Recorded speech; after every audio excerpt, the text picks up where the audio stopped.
Hello. Before we progress any further in the One Thing planning model and how to actually develop your own One Thing plan for yourself and your business, I'd like to discuss some key insights into the One Thing approach. So this video is called Key Insights into the One Thing approach, and I'm going to do it in two parts. The first point I'd like to make is that we've talked about this, but it's worth remembering. Success is built sequentially. Small dominoes can topple over larger dominoes if they're stacked correctly. So, extraordinary results are determined by how narrow you can make the focus, lining up the dominoes, stacking up those dominoes properly, and narrowing the focus right down. You should do fewer things for greater effect, as opposed to more things with many effects. Forget about multitasking. Forget about equality, this notion that everything is equal. Things are not equal. Achievers always work from a clear sense of priority and focus. The second insight I'd like to share with you is the idea of habit. I'm a great advocate of habits. And the idea is, or the key insight is, become a person of powerful habits. In his book, The One Thing, Gary Keller talks about the weakness of willpower, like willpower on will call when it's not. And also this idea of personal discipline, that we strengthen, we discipline ourselves. Okay, this is the way, and I'm very, very strong. That's not the way the world actually works. It's very, very hard to continue to operate like that. It's much easier to develop habits that are in fact success habits, habits that allow you to do the things that you want to do. So, make it easy for yourself. Develop the habits that lead to success. The third insight that I would like to address is this one of being appropriate in the moments of your life. And what does it mean to be successful? I have a great definition of success. I quote it all the time. Success is the progressive realization of a predetermined, worthwhile personal goal. It's a thing of the present moment. So how do you know if you're being successful? Happiness or fulfillment really is what success is. And that is about having a clear sense that what you're doing right now is in alignment with your purpose and who you are and why you exist.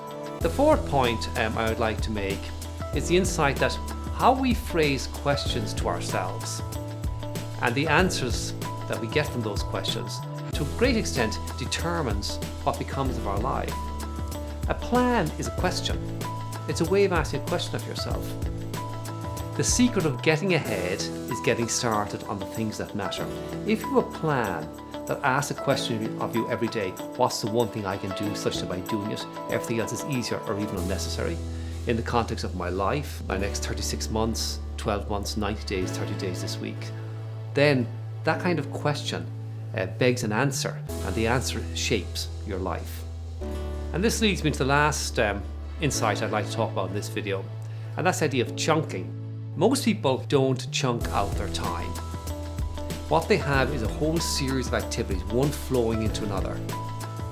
And they look at the end of the day and they think, a job well done, I've reduced the pile from there to there. Successful people don't function like that. The first thing that successful people do is they recognize that resting is the single most important thing that you can do. So they chunk out time for downtime, for recuperation, for rejuvenation, for recovery. They recognize that personal energy mismanagement can be detrimental to success. You must have your energy, you must be strong, you must be healthy, you must be awake. You can't do that working 24/7. So, to achieve extraordinary results, you must chunk out your time. As Gary Keller says, you must be a maker in the morning and a manager in the afternoon. You're one thing by 1 o'clock. I like to run. And it's interesting, I run in the morning, even though it's not my preferred time to run. I'd rather run at midday when the body's warmed up a bit. But I run in the morning. There's a reason I run in the morning. Because when I run in the morning, my run gets done. If I postpone my run and say I'll do it later in the day catches up. The exact same principle applies to chunking out your time. You must chunk out your time for the things that actually matter. Take them, schedule them into your diary, and make them happen. Dan Sullivan, the strategic coach, talks about chunking in the context of focus-free and buffer days. And he also starts with free days. He says the first thing you do is you chunk out your free days, your weekends, your time off, your time with your family, your rejuvenation time. Then you chunk out your focus days.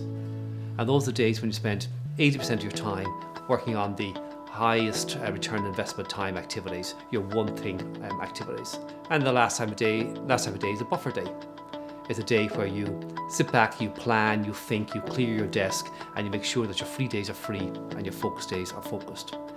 Irrespective of which model you adopt, chunking out days or chunking out parts of days, the critical issue is, and a critical insight into one thing planning, is that you must chunk out your time.